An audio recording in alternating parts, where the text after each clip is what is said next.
तो एग्जाम्पल तुम्हें दिया हुआ है, show that the fractional part function that is R to R, ठीक है ना, डोमेन भी आर है और कोडोमेन भी आर है। तो जहाँ पे आर आर आ जाए ना, तो आपको डायरेक्ट बॉक्स बना के नहीं कर सकते, नहीं बनाए, नहीं कर सकते। डिफाइंड बाई फंक्शन जो दिया हुआ है एक्स माइनस मॉड एक्स, यानी जो हम आंसर लाएंगे इनपुट का एक्स लेंगे माइनस इनपुट का ही एक्स ही लेंगे, but not mod x, sorry, it is greatest integer. ये क्या है, ये सिंबल है ना, इस सिंबल का मतलब समझो, ये ग्रेटेस्ट इंची copy low, greatest engineer, not engineer, integer का सिंबल है, कॉपी लो, बताएं। ठीक है, तो तुम्हें क्वेश्चन दिया हुआ है, जो फंक्शन दिया हुआ है it is like x minus, जो बड़े ब्रैकेट में इसे एक्स लिखा हुआ है ना, इसे बोलते हैं ग्रेटेस्ट इंटीजर। ठीक है, ग्रेटेस्ट इंटीजर मतलब क्या, अगर कोई भी इंटीजर अगर इसे कुछ इस तरीके से 2.789 डेसिमल में, तो इस पूरे नंबर का ग्रेटेस्ट इंटीजर क्या होगा, इस पूरे नंबर की ग्रेटेस्ट 2 हो जाएगा, ऐसे लेना है 2, मतलब पूरे में, मतलब इंटीजर के इसमें कौन है, 2 सबसे बड़ा है। ठीक है, ये चीज़ याद रखनी, चाहे वो 2.1 हो चाहे 2.6 हो, तो ग्रेटेस्ट इंटीजर तुम्हें क्या लेना पड़ेगा डेसिमल में, 2.789 ऐसा कुछ कुछ है, तो 2 लेना पड़ेगा। तो एक्स को, यानी एक्स में आंसर कितना है समझो, हाँ समझा, एक्स में आंसर समझो 2.789 है ना, मतलब इनपुट हमने क्या लिया है 2, जैसे बॉक्स है हमारे पास, जैसे बॉक्स है, करेक्ट। तो तुम्हारा फंक्शन क्या है 2 और बिग ब्रैकेट में, sorry x in big bracket x है, मतलब ग्रेटेस्ट इंटीजर एक्स। तो यहाँ पे समझो कि 1.4 भी है, 2 भी है, 2.78 भी है, 3 भी है। तो यानी 2.78 को हमें माइनस करना है किससे, ग्रेटेस्ट इंटीजर से, तब जाके यहाँ पर आंसर आएगा। यहाँ पर आंसर है, अलग अलग आंसर है, ओके ठीक है। डेसिमल में मतलब ये है ना, रियल नंबर ये भी है, रियल नंबर ये भी है, ठीक है। तो 0.78 देन 0. ऐसा एक ले लो रैंडमली नंबर, कुछ भी ऐसा ले लिया हमने, ठीक है, but all are integer here and as well as all are integer in domain 2। तो यानी 2.78 को हमें माइनस किससे करना है, इसी के ग्रेटेस्ट इंटीजर। तो 2.78 का ग्रेटेस्ट इंटीजर क्या होगा, 2 होगा, यानी 2.78 अगर फंक्शन को सिंप्लीफाई करें -2 करेंगे तो 0.78 आ जाएगा। तो 2.78 का जो आउटपुट इमेज, मतलब 0.78 की जो इमेज होगी, इमेज हमेशा ऐसे ली जाती है, 0.78 की जो इमेज होगी वो 2.78 होगी, करेक्ट। जब 2.78 का आउटपुट जो होगा 0.78 होगा। एक सेकंड, बट इसकी इमेज ही होनी चाहिए ना, 0.78 की इमेज 2.78 होगी, 0.78 बस माइनस करोगे 2.78 को -2 से, तो 0.78 आएगा। तो 0.78 आउटपुट हो गया, रेंज हो गई कोडोमेन की। तो ये हो रेंज गया, अलग बनती है, रेंज अलग बनती मतलब, रेंज कोडोमेन में तो होती है, कोडोमेन में से ही तो आउटपुट मिलता है हमें, जो करेक्टेड है एरो, बट फिर एक रेंज फाइनल बनती है, एक रेंज अलग सी बनती है। बॉक्स करेक्ट होते जाते हैं, जैसे 1.4 को हाँ बट एक माइनस और करोगे, रेंज बनती है, वरना वरना तो ये इसका मतलब होता है ग्रेटेस्ट इंटीजर। तो अब एग्जांपल के तौर पर हमें कौन सा लेना है, फ्रैक्शन पार्ट लेना है, बता रहा फ्रैक्शनल लेना है, ठीक है, नॉट डेसिमल, फ्रैक्शन पार्ट लेना है। और तुम्हें बता नेदर 1 1 नॉर ऑन 2, अगर वो नेदर 1 1 है नॉर ऑन 2 पर है, किस पर लेना है, फ्रैक्शन पर लेना है। ना ही तो 1 1 है, 1 1 नहीं है, मतलब हर मैनी 1 हो सकता है, और इट इज पॉसिबल 1 1 नहीं होना मतलब मैनी 1, और ये चीज़ पॉसिबल है, वेरी मच पॉसिबल है, कि जैसे कि एक इनपुट के दो, हाँ, जैसे कि 2 -2 0, दो है ना, इनपुट के एक आउटपुट। यहाँ पर इनपुट तो एक ही, इनपुट तो आप मल्टीपल ले सकते हो, हाँ वही तो बोले, ठीक, मतलब मैनी 1, तो ये मैनी मतलब क्या हुआ, मैनी मतलब ये पहले वाले बॉक्स में मैनी है, बाद में 1, हाँ, तो यहाँ पे मैनी हो सकता है, बट आउटपुट, हाँ आउटपुट एक हो सकता है। तो ये चीज़ पॉसिबल है, कैसे पॉसिबल है देखो, एक इनपुट के दो आउटपुट नहीं हो सकते, हाँ वो पॉसिबल नहीं है, मैनी वन से ही पता चलेगा ना, हाँ मैनी 1 से। तो अब मैनी 1 कैसे बन रहा है देखो, लॉजिकली देखो, जैसे हमने किया 2 2 -2 0, और यहाँ पर 2.78 भी है, 2.78, और यहाँ पर 2 है, और यहाँ पे 2 minus 2 in bracket greater than 2.78, तो यहाँ पर x में हम ले लिया, समझो 2 ले लिया, और 2 का ग्रेटर इंटीजर 2 ही होगा, लेकिन 2.78 के ग्रेटर इंटीजर क्या होगा, 2.78 के ग्रेटर इंटीजर 2 होगा सिर्फ, और 2 का भी 2 होगा, 2 होगा, तो यहाँ पे मैनी 1 के चांसेस होते हैं।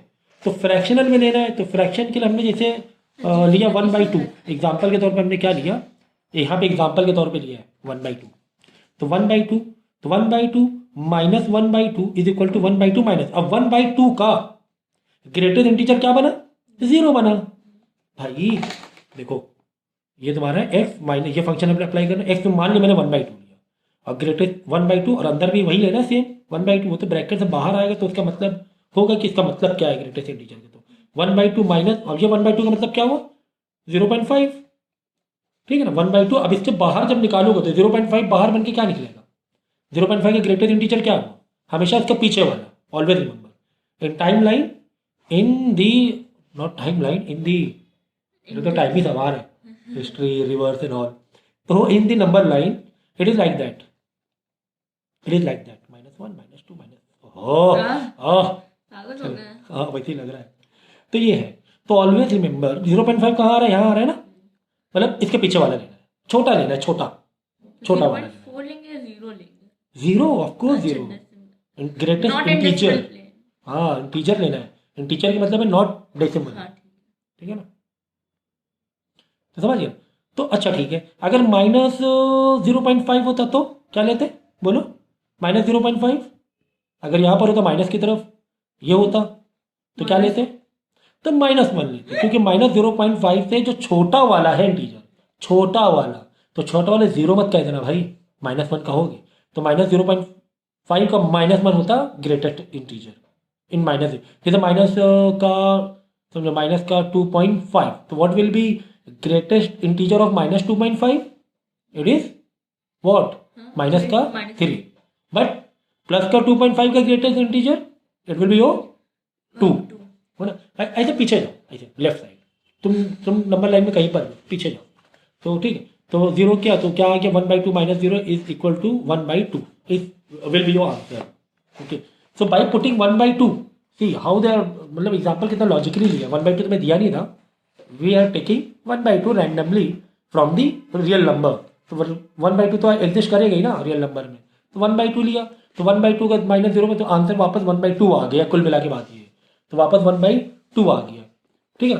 तो अब देखो 1/2 ये बात ठीक है, एक देखो मिल गया, यानी 1/2 डालने पर क्या मिल गया, एक 1/2 मिला, ठीक है ना, ओके। अगर 3/2 लेते तो 3/2 लेने पर भी 1/2 मिल रहा है,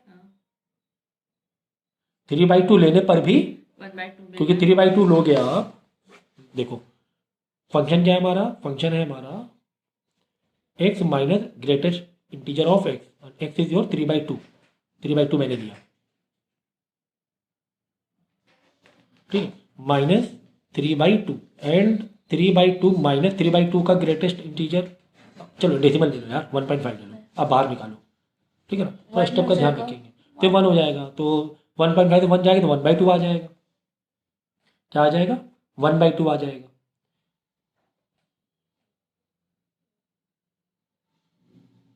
ठीक। तो 1/1 कहाँ हुआ यार, 3/2 से भी, यानी कि अगर तुम बॉक्स बनाओगे 1/2 3/2 एंड मैनी ऑन और मैनी मोर, और यहाँ पर कुछ इस तरह बना दिया 1/2 एंड देन 3/2, ऐसे रियल नंबर ले लिया, सो हमें फाइनल मिल क्या रहा है, मिल जा रहा है 3/2 से भी 1/2 आंसर आ रहा है, एज वेल एज 1/2 से भी 1/2 आंसर आ रहा है, definitely it is many one का मतलब ये हुआ कि नॉट 1/1, इज इट क्लियर। तो ये बात थी कि ये 1/1 नहीं है। अच्छा, ये भी बोला गया नॉर ऑन टू भी बोला गया है, why it is not onto, देखो अगर हमने रेंज ले लिया 0 से which is proper subset of R codomain of F, तो F is not onto, तो इसका मतलब ये हुआ कि एग्जाम्पल के तौर पे मैंने यहाँ पे 0 लिया, समझो 1 लिया 2 लिया, इस तरह ले लिया हमने, तो 0 1 2 3 -0 -1 -2 -3 कुछ इस तरह ले लिया मैंने, ओके। अच्छा, अगर जो विदाउट डेसिमल है, अगर जस्ट एक होल नंबर है या इंटीजर है, तो उसका ग्रेटेस्ट इंटीजर वही रहेगा, जैसे कि 3 है तो इसका ग्रेटेस्ट इंटीजर भी 3 रहेगा फिर, है ना, और पीछे नहीं जाना है, डेसिमल को खत्म करना होता है ग्रेटेस्ट इंटीजर, डेसिमल में नहीं है तो वापस और बैक जाने की ज़रूरत नहीं है। तो ये तुम्हारा था। अब जैसे कि मैंने मेरे पास फंक्शन क्या है, x minus greatest integer of x, समझो मैंने जीरो लिया तो जीरो माइनस जीरो, तो जीरो माइनस जीरो पे क्या आंसर आ जाएगा, जीरो आ जाएगा। ठीक है, तो ये तुम्हारा ही करेक्ट हो गया। अगर ये मैंने ले लिया वन, ठीक है, वन पे, अब वन का क्या बनेगा, वन का जीरो, वापस जीरो बन जाएगा, है ना, क्योंकि वन का ग्रेटर वन ही रहेगा तो जीरो। तो ये तो हमें पता चल रहा है कि ये मैक्सिमम हो रहा है, but why not onto. अगर हमने इसे लिया डेसिमल 1.5 लिया, माइनस हमने किया 1.5 अंदर डाला, और जब बाहर निकाली 1.5 क्या बन के बाहर आ जाएगा, वन ऑटो बन के इससे नहीं हो रहा है 0.5, यानी यहाँ पे 1.5 लेने पर 0.5 आंसर आ रहा है। तो क्योंकि ऑटो नहीं हो रहे, सारे ऑक्यूपाइड नहीं हो रहे, सारे ऑक्यूपाइड नहीं हो पाएंगे कोडोमेन माइनस करने पर, हाँ, कोडोमेन पर। ठीक है, तो वो ऑन टू देखो, ऑटो में कोडोमेन इक्वल्स टू रेंज होता है। तो यहाँ पे रीजन आप क्या दे सकते हो, why not it is onto range of F 0 से 1 के बीच में, यानी 0 अगर तुम इंक्लूड करो और 1 इंक्लूड ना करो, यानी 0.1 से ले 0.1 से ले 0.9999, तो वो प्रॉपर सबसेट क्या हो जाएगा, रियल नंबर कोडोमेन का सबसेट हो जाएगा। तो वो सबसेट यानी 0 तो उसमें इंक्लूड नहीं हो रहा है उस रेंज में कोडोमेन के लिए, तो फिर आपका ये क्या बन जाएगा, नॉट ऑन टू बन जाएगा, ये सारे नंबर का आंसर यहाँ पर नहीं आएगा, कुछ नंबर रह जाएंगे माइनस करने पर। इस टाइप के क्वेश्चन बहुत आते हैं और इजी भी होते हैं।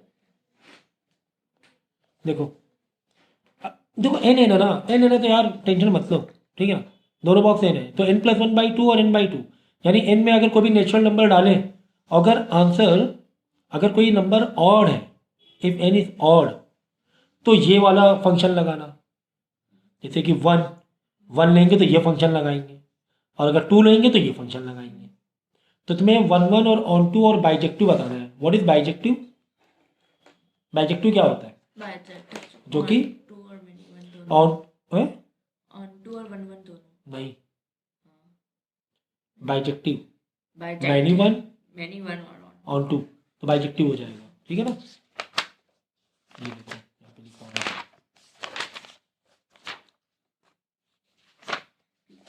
मैं नहीं पढ़ा।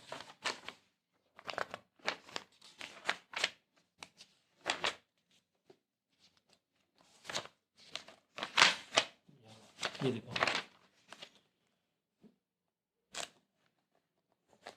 देखो 1 और अगर ऑन टू है तो उसे हम लोग बोलेंगे बाइजेक्टिव। ठीक है ना, क्या बोलेंगे, मैनी वन तो कैसे निकल गया होगा, 1 अगर ऑन टू हो तो उसे क्या बोलेंगे, बाइजेक्टिव। ये तो मेमोरी वाली मेरी प्रॉब्लम है, ठीक, पेपर कैसे देंगे, सब हो जाता है। चलो एडमिशन तो लेना, बाद में तो मस्ती करनी है। सो तो यार कितना इजी है, नेचुरल नंबर है दोनों में, 1 2 3 4 and go on, 1 3 4 and it continues till infinite. Okay, so this is your domain and it is your codomain. Low range तो बाद में डिसाइड हो जाएगा। तो क्या कह रहा है कि अगर 1 क्या है, 1 इज वॉट, ऑड है, अगर ऑड है तो ये फंक्शन लगाओ, तो लगा दो ना यार, तुम्हारा क्या जा रहा है, तो 1 यानी कितना कि 1 आ जाएगा, यानी 1 से 1 आया जा रहा है, यस और नो, यस। और 2 इवन है, इवन के लिए अगर n इवन है, इवन के लिए फंक्शन लगा दो 2/2, तो लो 1। यार ये समझ में आ गया, 1 तो नहीं होने वाला है, ये तो मैनी 1 होने वाला है। ठीक है ना, ये समझ में आ गया। ओके, अगर 3 लेंगे, 3 इज वॉट, ऑड, ठीक है, तो 3 + 1 4, 4/2 2, यानी 3 पर 2 आ रहा है। तो ये तो समझ में आ रहा है कि सारे नंबर तुम्हारे यहाँ पर क्या हो गए जा रहे हैं, इंगेज हो रहे हैं। It means codomain is equal to range. मेरी राइटिंग समझ में आ रही है क्या, नहीं समझ में आ रही, तो मैं बोल रहा हूँ ना, उस राइटिंग को ट्रेस कर लेना, ठीक है, जो प्रोनाउंस कर रहे हैं। तो codomain is equal to range, ठीक है ना। तो ये समझ में आ गया कि ऑन टू होने वाला है, एज वेल एज मैनी 1 होने वाला है ना, मैनी 1 है ना, पक्का। तो देखते हैं, तो काउंट वाला था, यही वाला था ना, ऑन टू है, चलो अच्छा, नॉट 1 1 है, ओके, तो ये है ना, हाँ, तो ये बाइजेक्टिव नहीं हुआ, ठीक है ना, बाइजेक्टिव के लिए 1 1 एंड ऑन टू चाहिए, तो ये बाइजेक्टिव नहीं हो रहा है। तो ऐसे वाले है ना, ऐसे क्वेश्चन तुम इस तरह बॉक्स के थ्रू रिप्रेजेंट कर सकते हो, मीन टू से दैट, है ना, ऐसे बॉक्स के थ्रू रिप्रेजेंट कर सकते हो एक। हाँ, अगर ये रियल नंबर होता तो तुम्हें सिस्टमेटिक फिर फॉर्मूला वाइज जाना पड़ता,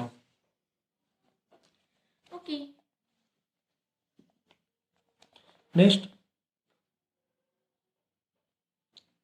show that function R R आ गया, real R R real real to real, दोनों बॉक्स में रियल नंबर है।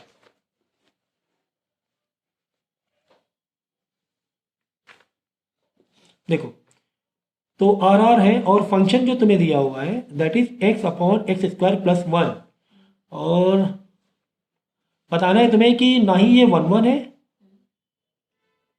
वन वन भी नहीं है, और ना ही ये ऑन टू है, यानी इनटू होने वाला है, यानी कुछ नंबर होल्ड होंगे आउटर आउटपुट वाले बॉक्स में, कुछ नंबर इंगेज नहीं होंगे, मतलब और नॉट ऑन टू का मतलब यही हुआ ना, इनटू, है ना। तो ये लगाना है हमें, तो दोनों ही क्या है, तब ये तो बहुत ज़रूरी है, आर आर है ना, ये ज़रूरी है, दोनों ही क्या है। तो यहाँ पे ना अब तुम देखो, अब इसको कैसे प्रूफ करोगे यार।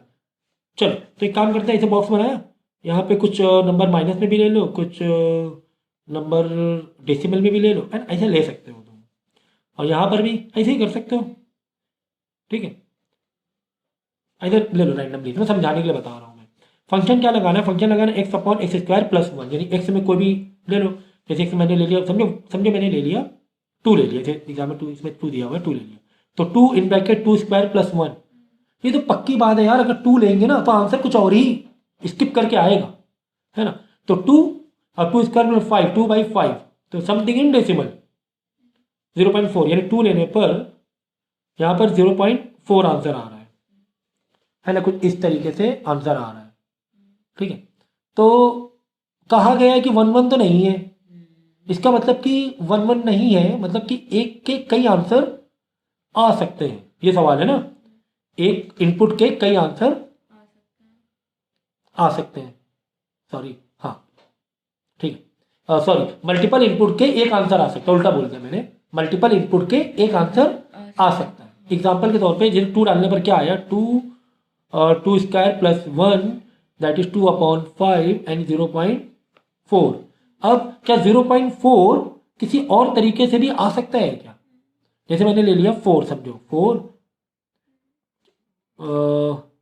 अगर माइनस, माइनस नहीं ले सकते क्योंकि माइनस माइनस ही रहेगा आंसर, चलो चलो फोर ले रहे हैं, minute, five plus one six, four लेने पर चलो वन बाई टू लेके देखते हैं, वन बाई टू का होल स्क्वायर प्लस वन, तो one by to, one by four plus one, तो यहाँ पे वन क्या करेंगे हम लोग, ऊपर नीचे फोर फोर से मल्टीप्लाई करेंगे, तो one plus five by one by to, नीचे आ जाएगा फाइव बाई फोर, बाद में क्या करो, ये कर दो, one by two, four by five, two one ज़ा टू, टू ज़ा two, one two by five, देखो टू बाई फाइव आ गया, है ना, टू बाई फाइव मतलब 0.4 आ गया, देखो, है ना, 0.4 आंसर, वापस 0, यानी कि वन बाई टू डालने पर 0.4 आंसर आ रहा है, तो मैं नहीं हो रहा है यहाँ पे वन हो रहा है।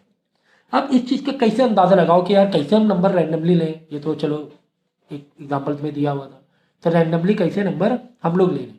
तो याद रखो रियल नंबर में जब भी कोई नंबर फ्रैक्शन पे हो तो तुम्हारे पास चॉइसेस बहुत ज़्यादा हो जाती हैं, मैनी की, कि एक तक कई आंसर आ जाए, क्योंकि चीज़ें क्या हो जाती है, रिड्यूस हो जाती है, एज वेल एज यहाँ पे स्क्वायर भी है, कल को तुमने यहाँ पे माइनस भी लिया ना तो आंसर ये प्लस में आके ओवरऑल आंसर प्लस में दे देगा, यानी सेम आंसर आने के चांसेस बढ़ जाते हैं, तुम्हारे सेम आंसर आने के चांसेस बढ़ जाएंगे। तो ऐसा हो सकता है, एक एग्जाम्पल के तौर पर बता रहे हैं, ऐसा हो सकता है ये कि अब जैसे यहाँ पे माइनस लिया समझे, तो माइनस का आंसर माइनस में ही आ जाएगा, है ना, और यही माइनस टू ले लिया आंसर, देखो जैसे माइनस टू का स्क्वायर प्लस वन, अब minus one by to in bracket minus one by to का होल स्क्वायर प्लस वन, लेकिन आंसर तो देखो दोनों में प्लस में ही आ रहा है, दोनों में सेम आंसर आ जाएगा, सॉरी दोनों में माइनस में आंसर आएगा, ये वाला तो प्लस में हो जाएगा, ये माइनस में रहेगा, ये वाला प्लस में हो जाएगा, लेकिन ये तो ऊपर वाला नंबर तो माइनस में रहेगा ना, माइनस वन बाई टू, तो ओवरऑल आंसर एक माइनस तो खत्म हो गया, एक माइनस तो रह गया ना,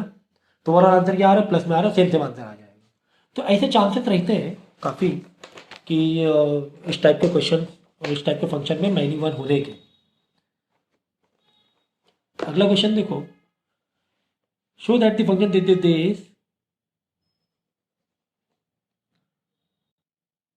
ठीक, तो चलो एक फंक्शन और तुम्हें दिया हुआ है, it is R to R, function is 3x², writing बहुत ही गंदी आ रही है मेरी, it is what 3x² + 5 and x is all set of real number, many one into function में बताना है, many one is many one into. भाई देखो ये याद रखो, कभी भी फंक्शन में ना बहुत ज़्यादा चीज़ें बढ़ जाए, एक रफली आइडिया बता रहे हैं, इसमें कोई वैसा कोई आप रूल या लॉ मतलब बना लेना। जब है ना एक फंक्शन मैनी इनपुट से जब आउटपुट में आता है, तो आउटपुट में अगर टू मैनी थिंग हो जाए, आउटपुट में अगर टू मैनी थिंग्स मतलब बहुत सारी चीज़ें जोड़ गई, तो यार वो ऑन टू होना थोड़ा पॉसिबल नहीं होता है, क्योंकि काफ़ी सारी चीज़ें फिर आंसर में स्किप हो जाती हैं नंबर बीच बीच के। ठीक है ना, ये चीज़ का एक थोड़ा सा एक रफली आइडिया रखना। खुद ही सोचो ना कि अगर हमने टू ले लिया समझो फंक्शन में, तो 3x की जगह 2 लगाना, 2 का² + 5 डिवाइड में क्या था, डिवाइड में कुछ नहीं था, चलो यही था।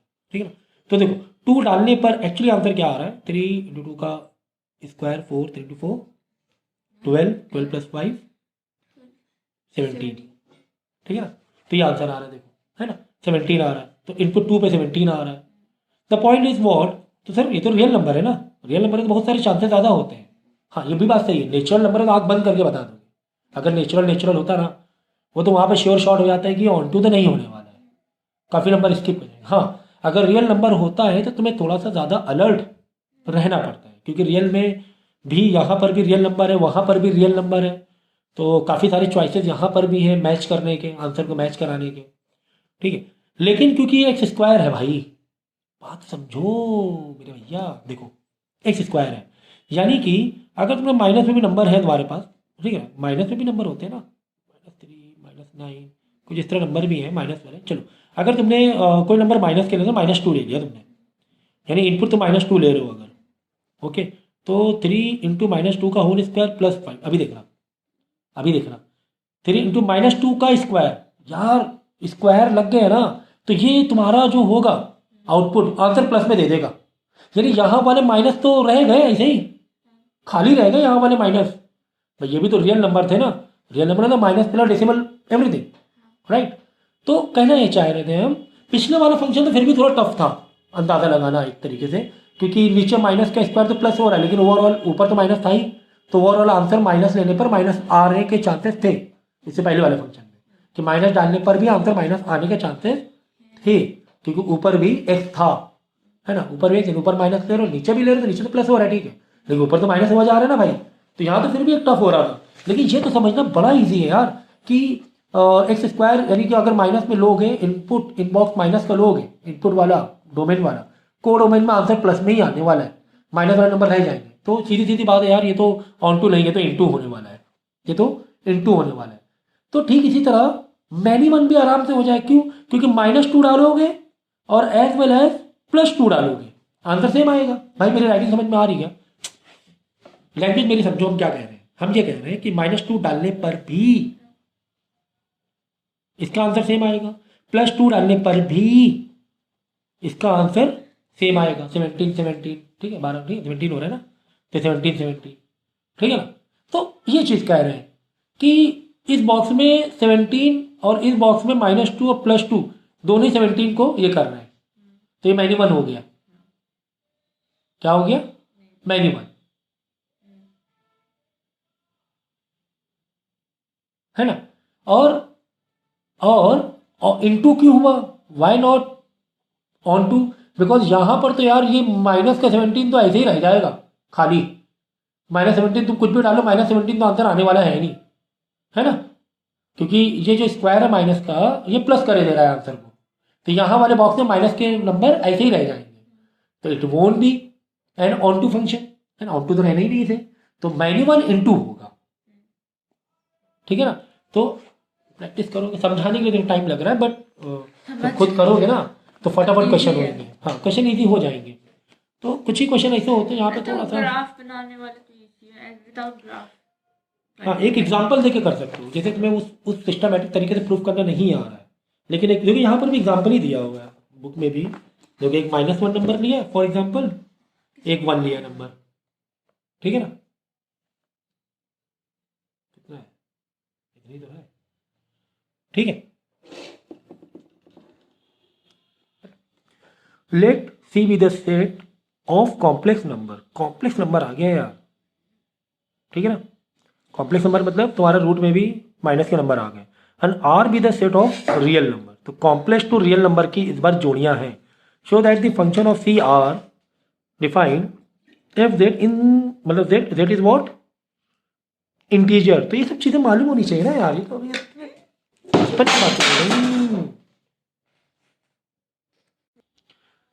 ठीक है, तो कह रहा है कि अगर हम कोई भी इंटीजर डालें, जेड मतलब योर इंटीजर प्लस और माइनस वाले नंबर लाइन वाले नंबर, तो क्या आना चाहिए, मॉड में जेड आना चाहिए यार। यानी कि जो भी तुम निगेटिव भी डाल रहे हो अगर तुम, तो आंसर मॉड में मतलब पॉजिटिव निकलेगा। ये क्या, तुमने अगर -1 भी डाला तो ये सब तरीका सीखो। हाँ, ऐसा मतलब मॉड के अंदर ही तुम माइनस का प्लस मत कर देना, जब तुम इसके बाद वाला स्टेप करोगे तब +1 होगा, है ना।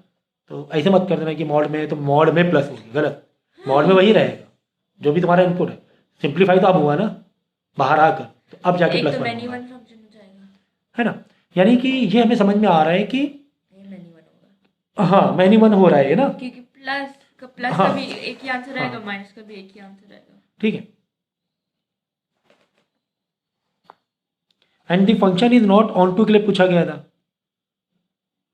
नेदर वन में मतलब मैनी वन तो पता चल गया, और ऑन टू भी नहीं है।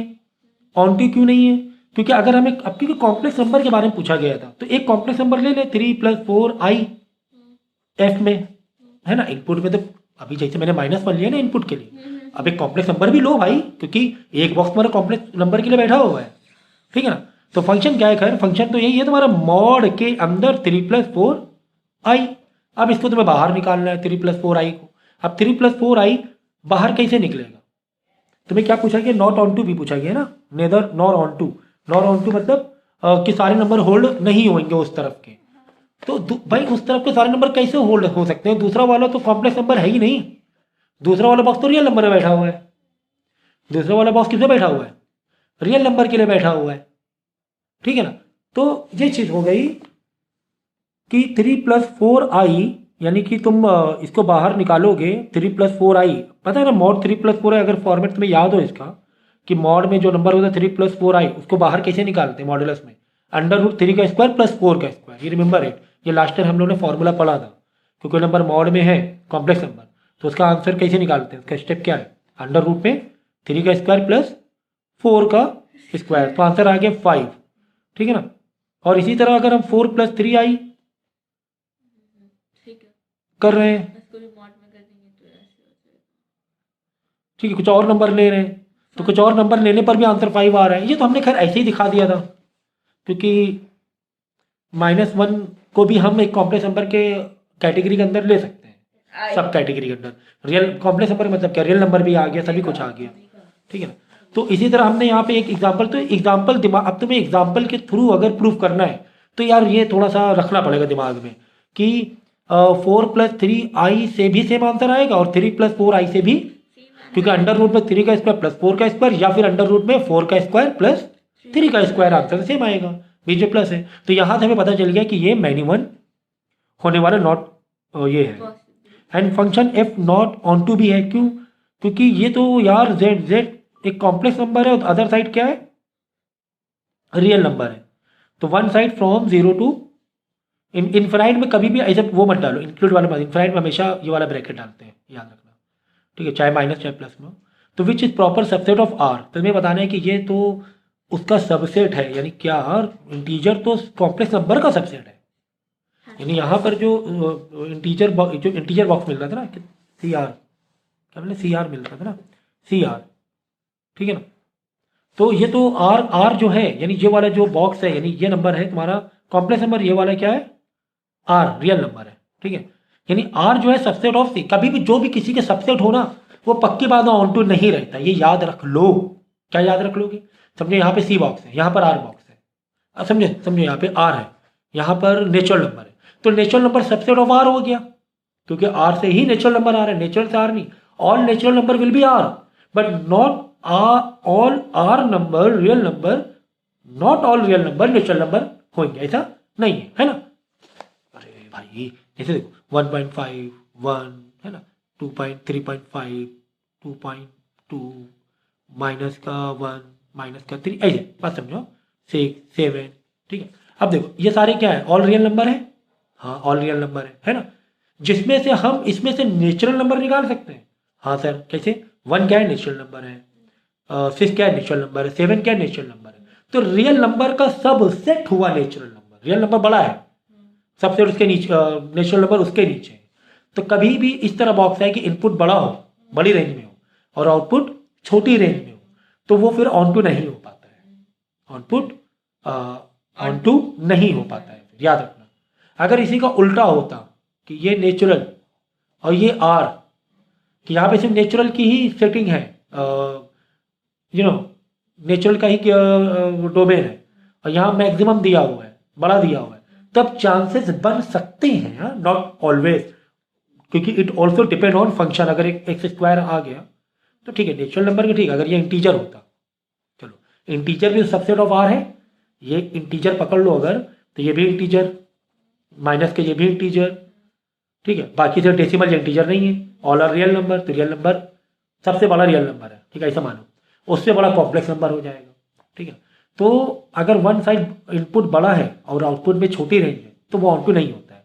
इसी तरह कॉम्प्लेक्स और आर नंबर, कॉम्प्लेक्स ज़्यादा बड़ा है तो कॉम्प्लेक्स नंबर ज़्यादा रेंज सेट हो रही, कॉम्प्लेक्स आर क्या सबसेट ऑफ कॉम्प्लेक्स नंबर है, तो ये आउटपुट नहीं होता है। ये पैटर्न दिमाग में रख लो, statement C the for all Z is the subset of C, okay, and range जो होगी पूरी पूरी वो 0 से इन्फिनाइट तक जाएगी, रेंज 0 से इन्फिनाइट। क्यों? क्योंकि मॉड में है ना, इसीलिए माइनस वाला नहीं लिया रियल नंबर में, है तो रियल नंबर अदर साइड में, but it is in mod, ठीक है ना।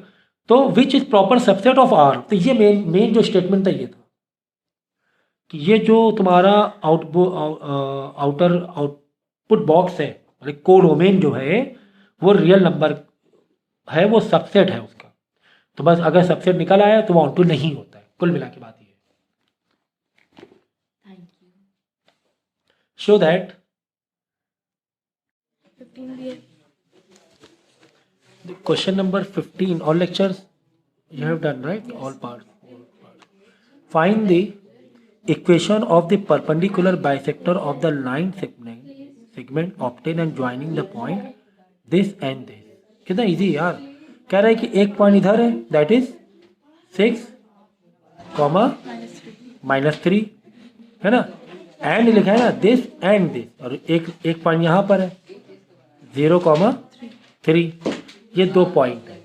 कह रहे हैं कि इस पॉइंट से जो लाइन बन रही है, देखो इंग्लिश को मैथ में कन्वर्ट करना सीखो, तब तो तुम लोग मैथ अच्छी कर पाओगे। तो इंग्लिश क्या लिखी सुनो जरा, find the equation of the perpendicular bisector. हमें फाइंड करनी है एक इक्वेशन लाइन की जो कि परपेंडिकुलर बाइसेक्टर है, वो जो फाइंड करनी जिसकी इक्वेशन वो क्या है, परपेंडिकुलर बाइसेक्टर किसकी है, इन 2 पॉइंट से जो लाइन बनी है, यानी इन दो पॉइंट से जो लाइन बन रही है, ये लाइन बनी, इसको इस लाइन के ऊपर एक परपेंडिकुलर बाइसेक्टर मारना पड़ेगा, ऐसे करके। परपेंडिकुलर बाइसेक्टर का मतलब क्या हुआ कि 90 डिग्री भी है, और इस लाइन ने लाइन ए बी को क्या कर दिया, बाइसेक्ट कर, आधा आधा कर दिया। तो हमें इक्वेशन किसकी पता करनी, एक्चुअली हमें इक्वेशन इसकी पता करनी है, इस लाइन की पता करनी है, दैट इज, चलो ले लो पी, चलो एम पी ले लो। हमें ए बी की लाइन, इक्वेशन लाइन नहीं पता करनी, ए बी की तो बड़ा आसान हो जाएगा, ए बी का तो पता करना बहुत आसान हो जाएगा, क्योंकि 2 पॉइंट दिए हुए हैं तुम्हें, स्लोप निकाल लेंगे उसका, स्लोप निकालेंगे, स्लोप निकालने के बाद y equal to mx plus C, तो कैसे निकालोगे स्लोप के बाद, y इक्वल टू नहीं, वो y माइनस y1 वाला इक्वेशन लगेगा, y इक्वल टू वहाँ वाला इक्वेशन लगाएं। तो सारे इक्वेशन तुम्हें मालूम होना चाहिए, 10th में 2-3 फॉर्म है, y minus y1 m bracket में x माइनस x1, तो y1 में ये वाले y में वैल्यू डालोगे, ये वाले में डालोगे, y1 इधर x1 में वैल्यू डालोगे, m निकाल लेना अलग से, y2 minus y1 upon x2 minus x1, m डाल देना, बाद में y1 और x1 की वैल्यू डाल के इक्वेशन लाइन आ जाए। तो खैर तुम्हें इसकी जो लाइन के जो तुम्हें डिटेल अच्छी खासी दी हुई है, उसकी इक्वेशन ऑफ लाइन नहीं पूछा गया है तुम्हें, तो यार इस लाइन के ऊपर एक परपेंडिकुलर बाइसेक्टर है, इसकी पूछी गई है, m इसका मिड पॉइंट है, हाँ ये मिड पॉइंट है। तो अब क्या करेंगे मालूम है, यार एक काम करते हैं, यहाँ के अगर 2 पॉइंट मालूम पड़ जाए भाई, अगर y is equal to M X plus C सोचे हम, एक तो ये है, एक ये फॉर्म है, और एक कौन सा फॉर्म है पता है क्या करना है, इक्वेशन हमें निकालनी है। एक ये फॉर्म है, ये वाले फॉर्म से कर सकते हैं, y माइनस वाई में m x minus x one. M तो यार हमें पता चल ही जाएगा भाई, इसका जो m होगा, m मतलब यार तुम पी क्यू ले लो यार, इसे तुम लोग घबरा रहे हो, मतलब कंफ्यूज हो रहे फालतू में, बात समझो। हमें इसकी इक्वेशन ऑफ लाइन निकालनी है। कौन से फॉर्मूले से निकाल सकते हो, इससे या इससे? इससे तो कर ही नहीं सकते हो, क्योंकि y इंटरसेप्ट तो हमारे पास दूर दूर तक नहीं है, हटा दो। ये इक्वेशन ऑफ लाइन इससे निकाल सकते हो। अब इसके लिए हमें पर क्या क्या चाहिए, m चाहिए, y1 चाहिए, x1 चाहिए। y1 x1 निकालना तो बड़ा आसान है, कैसे भाई, ये समझो कि 1 मिनट के लिए स्ट्रेट लाइन को कॉन्सेप्ट हटा दो, सोचिए कि मिड पॉइंट फॉर्मूला अगर लगाएं, सेक्शन फॉर्मूला, ये मिड पॉइंट है, तो यहाँ से हमें पी क्यू पी वाई मिल जाएगा, है ना, पी सॉरी ये क्यू एक्स पी वाई। तो क्यू एक्स कैसे निकालोगे, x1 प्लस x2 अपॉन 2, और क्यू वाई वाला पॉइंट कैसे निकालोगे, वाई वाला point y1 plus y2 by 2, मतलब x1 6 प्लस 3 डिवाइड बाई 2, तो ये हो जाएगा 9/6 प्लस 0, 6 प्लस 0 डिवाइड बाई 2, तो 6/2 दैट इज 3 आ गया, और इसका y1 minus 3 plus 3 minus 3 plus 3 divide by 2, तो ये आ जाएगा 0, तो एक का आ गया 0, यानी 3,0 आ गया, ये मिल गया हमें। ठीक है, तो स्ट्रेट लाइन को साइड में रख कर हमने सेक्शन फॉर्मूले से मिड पॉइंट वाला फॉर्मूला मारा और यहाँ से 2 पॉइंट निकाले। अब यार कितना आसान हो गया भाई, अब नए तरीके से सोचो, स्ट्रेट लाइन में आ जाओ कि इसकी हमें क्या बनानी है, इक्वेशन ऑफ लाइन निकालनी है। फॉर्मूला क्या है हमारे पास, y minus y one is equal to M x minus x one, formula हमारे पास है। तो y1 x1 मालूम पड़ गया, हाँ सर हम तो बड़े खुश हो गए, हमें y1 पता है, y1 क्या है 0 है, is equal to m, doubt बता नहीं जरा जो m, सर m तो नहीं मालूम हमें, इस इक्वेशन का m तो हमें नहीं मालूम है, ये तो मालूम है हमें, x माइनस x1 कितना निकाला, 3 निकाला है ना, ये तो हमें मालूम है। m मालूम हो जाए तो काम बन जाए भी। तो यार इस लाइन और इस लाइन में क्या रिलेशन है, परपेंडिकुलर। इस लाइन का m और इस लाइन के m में क्या रिलेशन है, परपेंडिकुलर, इनवर्स नेगेटिव, है ना। अगर ये m मिल जाए तो ये वाला m इसी m का रेसिप्रोकल और माइनस साइन लग जाएगा, तो ये वाला m निकाल लो ना, तुम्हें कौन मना कर रहा है, ये वाला m निकाल लो। तो साइड में आओ, ये हम निकाल लेंगे, y2 minus y1 by x2 minus x1, इस लाइन का m निकालो, फिर ये वाले m से इस लाइन के m को रिलेशन मार देना, तो ये वाला m कितना आ रहा है, 3 माइनस 3 माइनस माइनस प्लस 3 हो जाएगा, 3 minus minus 3 y2 minus y1 upon x2 minus x1 0 minus 6, तो 6 बाई माइनस 6 माइनस 1 आंसर आ जाएगा, ठीक है ना, माइनस 1। तो ये आ गया m, कौन वाला, ये वाला m ऑफ ए बी, यहाँ लिख दो ए बी, चलो m1 कहना।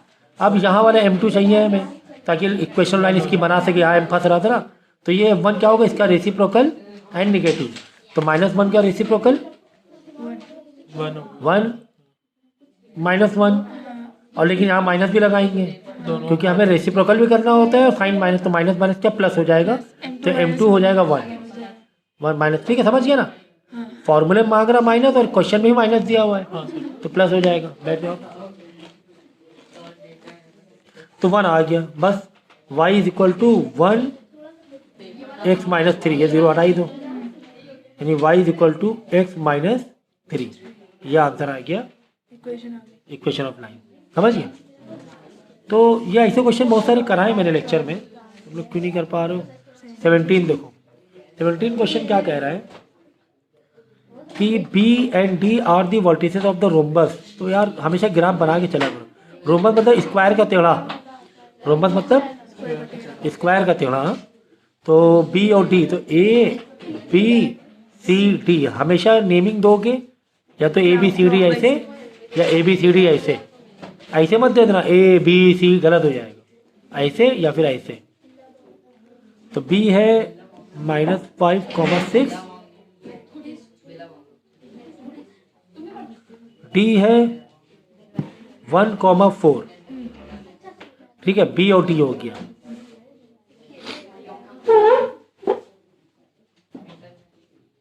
और हमें निकालना है क्या मालूम है, बात समझना, ठीक है ना। अब बात समझना, हमें इक्वेशन ऑफ लाइन निकालनी है, लेकिन किसकी निकालनी है, AC और BD। AC और BD की निकालनी है इक्वेशन ऑफ लाइन।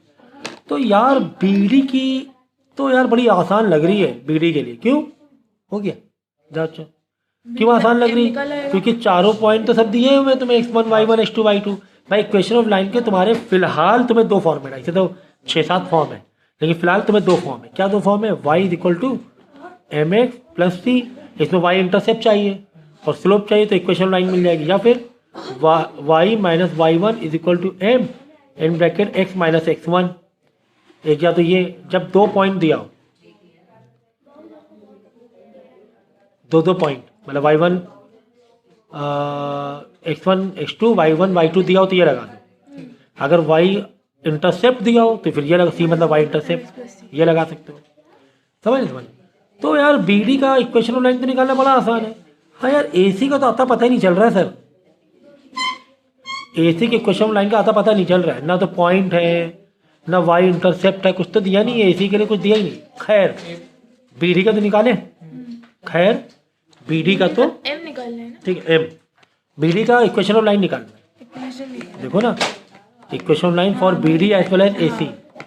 तो BD की इक्वेशन ऑफ लाइन तो बहुत ईजी है M निकालना भाई, सीधा सीधा लगाओ y - y1 = m x - x1। y - y1 यहाँ पे m को खोल दो, y2 - y1 upon, x2 - x1। नहीं तो m है ना साइड में भी निकाल सकते हो, जैसे चाहे वैसे आसान पड़ जाए, नहीं तो m साइड में निकाल के बाद में ला के रख देना m को। हमने यहीं पे कर दिया खेल। तो देखो y, चलो यहाँ ले लें x1 y1 x2 y2 naming दिया, तो जिससे कि और आसान पड़ जाए। तो y1 है 4 = y2 6 - 4 y2 - 6 - 4 upon x2 6 - 5 -1 x - x1 कितना था, 1 था, है ना। ऐसे पहले नेमिंग हमेशा दे दिया करो। तो हमने m को यहीं पे ओपन करके यहीं पे हम काम तमाम करे दे रहे हैं। y = -4 = 2 - 6 और हो गया -1/3, है ना। -6 ऊपर 2 2 1 2 3 6, नीचे 6 हो जाएगा। माइनस साइन जो नीचे होता है ऊपर भेज दो, न्यूमरेटर भेज दिया जाता है। और x - 1, तो y यानी कुल मिलाकर तुम्हें m मिल गया, -1/3। ये m मिल गया। किसका m मिल गया, BD वाली इक्वेशन का m कितना मिला, -1/3। इक्वेशन लाइन तो सिंप्लीफाई करके कर ही लेना यार, अब क्या बचा है, m तो मिल गया। क्यों सर m के उतने पीछे क्यों पड़े हैं, m मिल गया। हमें तो BD की इक्वेशन लाइन को ही सिंप्लीफाई करना, सिंप्लीफाई कर दो ना, क्या दिक्कत है तुम्हें, इसको अंदर मल्टीप्लाई दोनों से कर दो, थोड़ा बहुत सिंप्लीफाई मिली हो, थोड़ा बहुत सिंप्लीफाई मिली, माइनस का x/3 माइनस का, फिर पूरा एक ही ब्रैकेट ले लो, -1 है ना, दोनों का मल्टीप्लाई करोगे ना, तो ओवरऑल डिनोमिनेटर वही रहेगा, नीचे 3, इसमें भी नीचे 3, इसमें भी नीचे 3। -1/3 या -1 का प्लस नहीं हो जाएगा, माइनस प्लस। हाँ ये वेरी गुड, प्लस हो जाएगा, तो कितना अच्छा इतना पॉइंट बोला है ना, क्योंकि -1 × -1/3 × -1 करोगे तो प्लस का 1, फिर क्या करना, 3 को यहाँ ला के मल्टीप्लाई करा देना, थोड़ा सिंप्लीफाई करना पड़ेगा ना।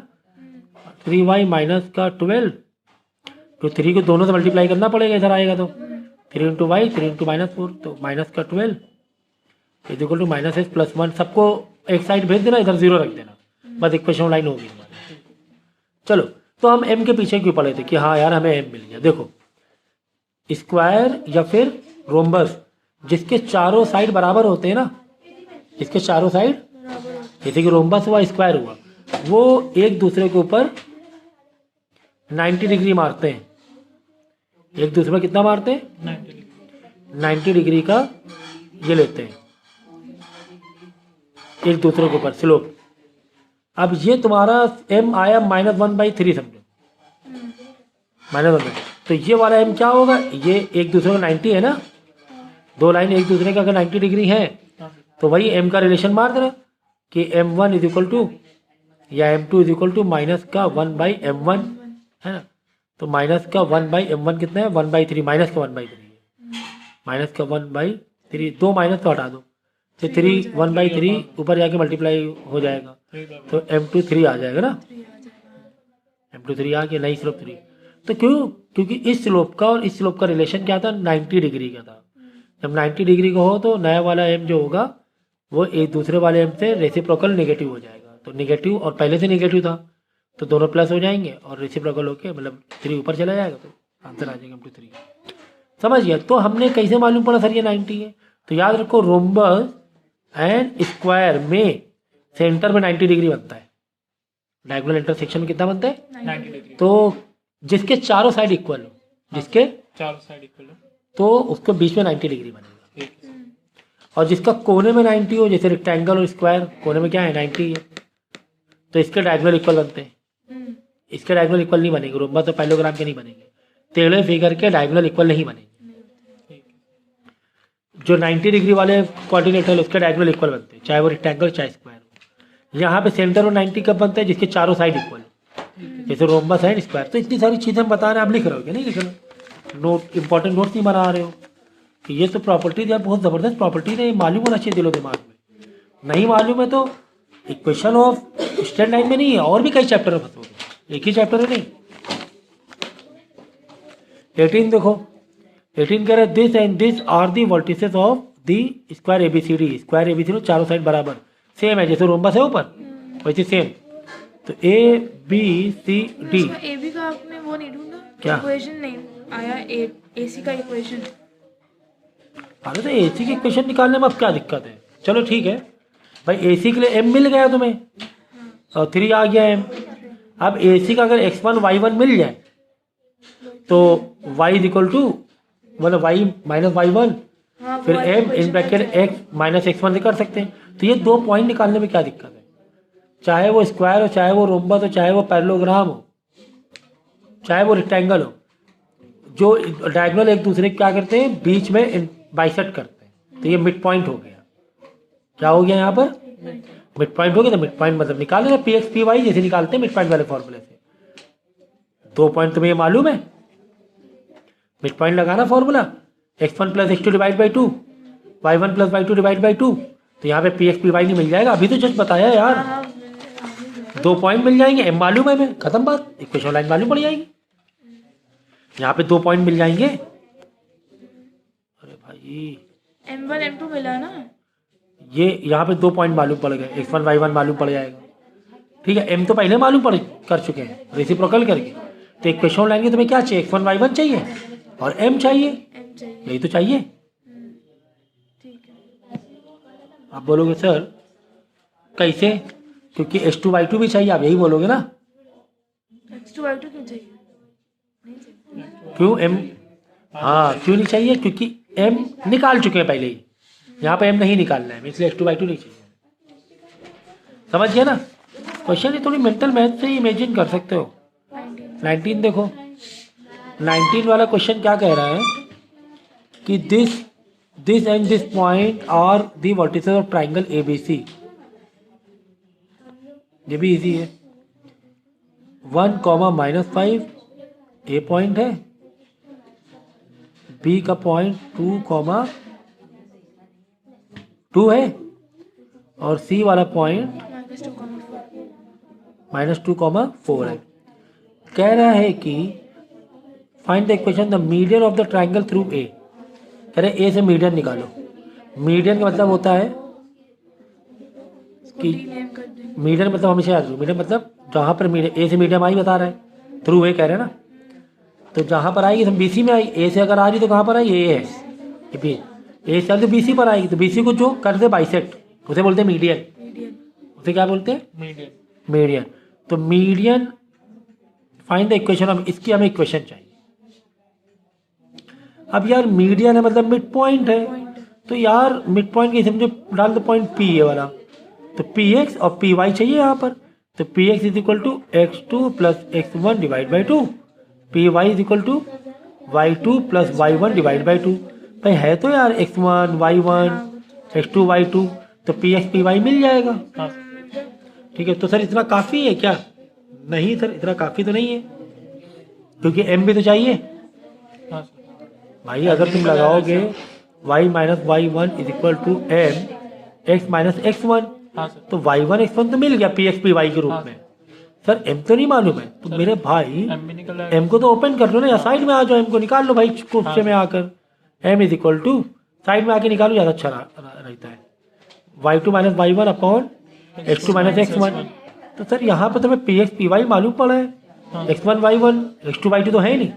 कहे नहीं है भाई, सर ये है। ये है तो यहाँ px py आया, मतलब x1 y1 आया, ए x2 y2 है तो यहाँ पर x2 y2 भी, और ये हमने निकाल लिया है। यहाँ से m आ जाएगा, m यहाँ रख देना, और x1 y1 में जो भी तुमने x1 y1 माना है, इधर वाला x1 y1 माना है तो वही वाला रखेंगे। उधर वाला मांगा होता तो यहाँ से एक चीज़ अलग आ जाती। तो यहाँ पर जो भी x1 y1 वैल्यू रखी है इस हिसाब से, उस हिसाब से यहाँ पर भी x1 y1 रखना है। जो m में तुमने रखी है x1, भाई किसको x1 y1 ले, इसको किसको, किसी को भी ले लो, किसी को भी ले लो, दिक्कत नहीं है। लेकिन m के लिए जो x1 y1 ले रहे हो वही यहाँ के लिए भी x1 y1 डालना पड़ेगा सेम वैल्यू, तो मीडियन की इक्वेशन आ जाएगी। और किसका निकालना है? Altitude of the triangle through B. कह रहा है बी से एक एल्टीट्यूड ये बनाया हमने, एल्टीट्यूड मतलब 90 डिग्री, एल्टीट्यूड मतलब 90 डिग्री बनाया एसी पर, ये बना लिया। कह रहे हैं कि इसकी इक्वेशन बनाओ। अरे सर इसकी इक्वेशन, ये तो मिड पॉइंट भी नहीं है, ये तो मिड पॉइंट है ही नहीं, तो फॉर्मूला मिड पॉइंट में इजी पड़ जाता है। रेशियो दिया होता है, बात अलग है, रेशियो वाइज निकालते हैं। मतलब ये पॉइंट तो मालूम होना चाहिए अगर आप बोलोगे। सर इससे मिड पॉइंट निकाल लेंगे। तो ज़रूरत नहीं है यार, मिड पॉइंट क्यों है? एल्टीट्यूड का मतलब ये नहीं होता मिड पॉइंट।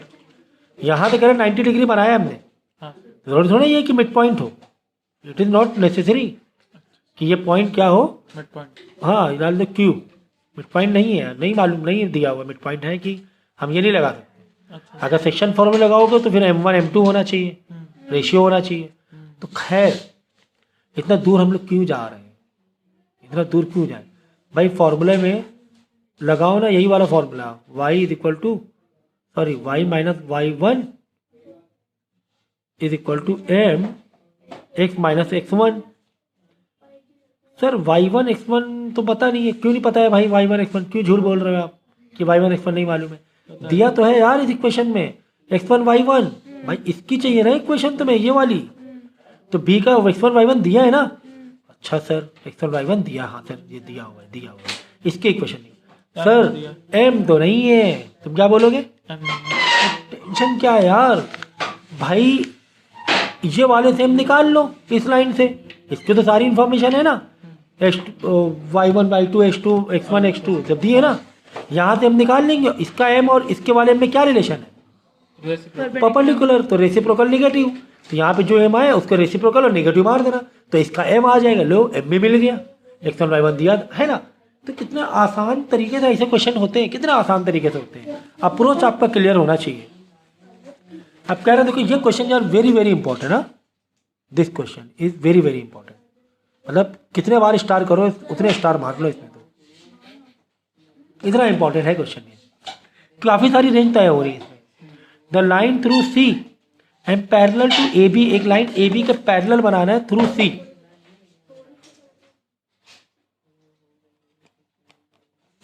ये ऐसे थ्रू सी, देखो ये ए बी है, कह रहे हैं सी के थ्रू ऐसे पैरेलल लाइन बनाना है ये, और इसकी क्या बनानी है हमें? तो इसमें घबराने वाली बात है क्या? नहीं यार, क्यों भाई, क्यों घबराने वाली बात नहीं है? y minus y one is equal to M x minus x one. Sir ये लाइन है, इसमें y1 x1 तो पता ही नहीं है, और m का भी आता पता नहीं है, तो यह आपको लग रहा है नहीं पता है, पता सब है सर मिड पॉइंट पता है। तो भाई क्यों तुम मिड पॉइंट समझो? ये कैसे मालूम पड़ा मिड पॉइंट है? ऐसा कैसे मिड पॉइंट बोलोगे तुम? तो x1 y1 का मतलब क्या होता है? x1 y1 के क्या मतलब होता है? x1 y1 का मतलब क्या होता है बताइए? अरे भाई उस लाइन में कहीं पर भी पॉइंट है, एनी पॉइंट, वो x1 y1 हो जाएगा। जरूरी मिड पॉइंट भी x1 y1 होता है अपने आप में। भाई एक लाइन है, अब चाहे यहाँ से ऐसे है, कोई ऐसे है, कोई ऐसे है, ये पॉइंट सब किसी को भी x1 y1 ले लो यार, तो उस लाइन में होना चाहिए। तो ये जो पॉइंट है ना, वो ये जो ट्राइंगल का सी वाला पॉइंट था, जो ट्राइंगल का सी वाला पॉइंट एक्चुअली में इस लाइन का भी पॉइंट है। ट्राइंगल का सी वाला वर्टिसेस एक्चुअली में जो नई लाइन बनाई ना पैरेलल टू ए बी, इसका भी पॉइंट है। तो वही सी पॉइंट इस लाइन का x1 y1 ले लो ना, पार्ट ऑफ दैट लाइन है। कह रहा है कि एक लाइन बनाओ थ्रू सी, उसी का पार्ट है। रिपीटिंग बात समझ में आई कि नहीं? तो यार x1 y1 मिल गया, तुम यहाँ पर खुश हो गए, हमें क्या मिल गया y1। अब सर m कैसे मिलेगा? अरे भाई ये दोनों पैरेलल है, फिर इसका ये पैरेलल दिया हुआ है यार ए बी का, यानी ए बी का जो m होगा वो इसका वही m इसका होगा, जो ए बी का m होगा वही इसका m होगा। अब आई बात समझ में? तो लेक्चर को जो 4-5 लेक्चर दिए थे उसको थोड़ा अच्छे से करो, 5 लेक्चर को, तो ये डाउट मिलने नहीं चाहिए थे फिर।